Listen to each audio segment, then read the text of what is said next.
tell you one thing. If you would it will be a crying shame. Ok, vamos a ver. Algo importante de manera particular en el caso del examen es que hay que tener en cuenta cuáles son los ejemplos clínicos, los tipos de padecimientos que están relacionados a los mecanismos de hipersensibilidad. Me interesa que entiendan los procesos, los mecanismos, que puedan diferenciar cuáles células están activas en un tipo o en otro de hipersensibilidad. Sin embargo, también es importante, y me interesa bastante mucho eso, bastante mucho, dejan en el norte, el caso de los ejemplos clínicos, ¿no? Por ejemplo, en el anterior, que es hipersensibilidad de tipo 1, ya vimos que está uno de los ejemplos, la hipersensibilidad, perdón, la dermatitis atópica, la alergia en general y la anafilaxia también. Ahora tenemos la hipersensibilidad de tipo 2. Aquí la hipersensibilidad de tipo 2 se parece mucho al bullying. Es decir, todos le echan montón a una pobre célula por tener en su superficie un antígeno, ya sea propio o ajeno. Uh-huh. Como podemos ver en este diagrama, vamos a tener una célula que va a presentar un antígeno de superficie que puede ser, no sé, un receptor de manosa o una proteína transmembrana X, ya sea propia o proveniente de alguna infección viral, por ejemplo. Y pues aquí le van a echar bronca a todos, ¿no? Vamos a tener a la célula NK, que le va a aventar citotoxicidad a la célula blanca, es decir, le va a activar mecanismos de apoptosis. Más o menos como cuando el pelucas le empieza a tirar mierda al Memo y el Memo se agüita y le entran ganas de desvivirse. Obviamente no es así, ¿verdad? Pero esa es una toxicidad bien culera, chamacos, no se pasen. Otra, el ataque mediado también por anticuerpos y por lo tanto posteriormente mediada por complemento. Recuerden ustedes que en el complemento ocurren dos cosas importantes. La primera y la segunda. Que diga, la primera que es la quimiotaxis, ¿no? La C5A, que es una anafilotoxina, y el complejo de ataque a membranas. Ahora, agentes fagocíticos como monocitos o macrófagos, macrófagos o células dendríticas van a intentar fagocitar. Y si no lo pueden hacer, lo que van a generar es la liberación de mediadores químicos derivados del ácido araquidónico, provocando un efecto inflamatorio local principalmente, ¿no? Entonces, es común en algunos casos la anemia hemolítica inmunomediada. Y hay varias formas de anemia hemolítica inmunomediada, como puede ser, por ejemplo, en el caso del perro doméstico, cuando tienen una infección por anaplasmosis, o en el caso del equino, cuando tienen la isoeritrólisis fetal, cuando no son compatibles los tipos sanguíneos de la madre con el tipo sanguíneo del equino.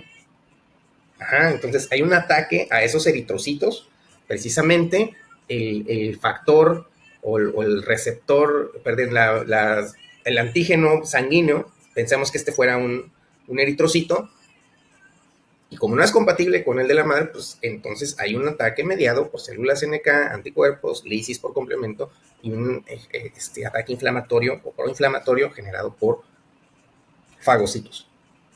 Otro ejemplo de la anemia hemolítica inmunomediada, pues es la anemia hemolítica inmunomediada que ocurre cuando se hacen transfusiones sanguíneas, sobre todo cuando no conocemos correctamente el tipo sanguíneo, ¿no?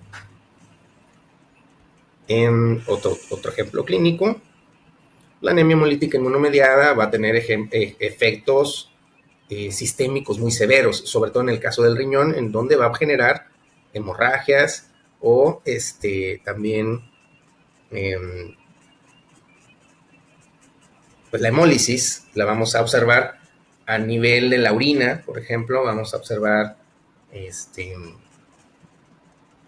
hemoglobinuria, y los riñones también se van a poner, se van a teñir de rojo por la hemoglobina presente tanto en los glomérulos como en la médula.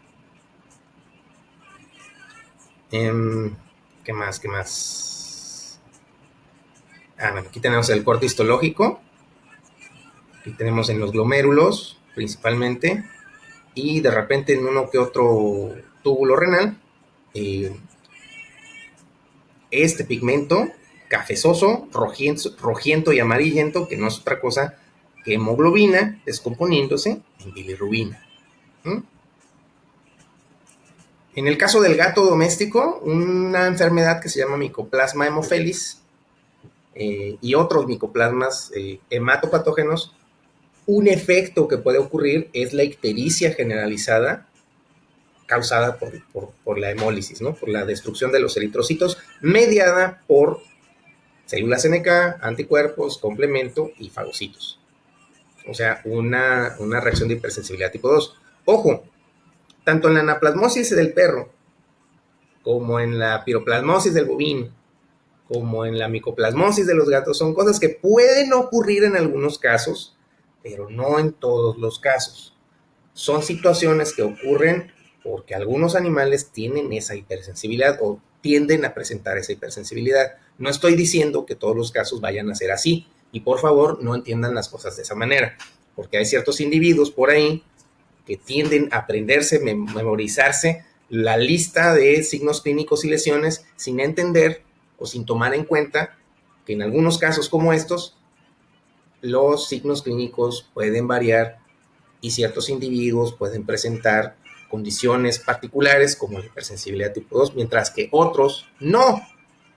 Recuerden que no hay enfermedades, hay enfermos. ¿Okay? Hay una enorme diferencia entre aprenderse de memoria las enfermedades y otra, aprender a estudiarlas con un sentido crítico y analítico, y sobre todo ese espíritu analítico, ese sentido analítico lo apliquemos en cada caso. ¿Sí? Bueno, aquí tenemos un vaso grandísimo con esplenomegalia. Insisto, esplenomegalia es un término que se refiere al crecimiento del tamaño del vaso. No es equivalente a esplenitis. Aquí puede haber tanto congestión como inflamación. Este caso tiene mucho que ver con una hemólisis. Muchos del trabajo que hace el vaso pues, es capturar a los eritrocitos muertos, ¿no? O bien almacenar eritrocitos que están en buen estado para que no se sigan desmadrando. Ahora, otro ejemplo de hipersensibilidad tipo 2 es la trombocitopenia inmunomediada. La pérdida de plaquetas en algunos casos puede tener origen infeccioso y ser responsable directo del agente infeccioso, pero en otros el asunto es idiopático. No hay de por medio ningún antígeno en particular o ninguna infección que esté generando ese problema, ¿no?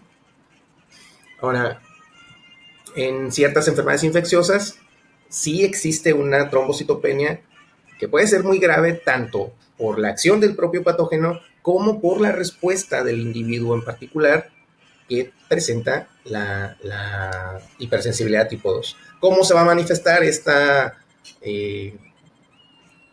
trombocitopenia? Pues con hemorragias, sobre todo petequiales y equimóticas. Son visibles en la piel, pero lo más seguro es que esas hemorragias, cuando se notan en la piel, ya ha habido hemorragias a nivel del epiplón, de las serosas, del epicardio. Puede llegar a ser incluso muy tarde cuando notamos este tipo de problemas. Y pues hemorragias de mayor envergadura, como serían las hemorragias gastrointestinales, de manera particular en el gato cuando tiene, por ejemplo, coronavirus felino o cuando tiene panleucopenia felina. Vamos a ver aquí el corte histológico del intestino, en el cual lo más que notamos, así que nos brinca a los ojos, es sangre everywhere, ¿no? Y también el desprendimiento de porciones de vellosidades intestinales. Por aquí veo que las critas intestinales ya caminaron, ¿no? Y eso es porque esos sangrados provocan isquemia, ¿no? Bueno, eso serían todo por ahora.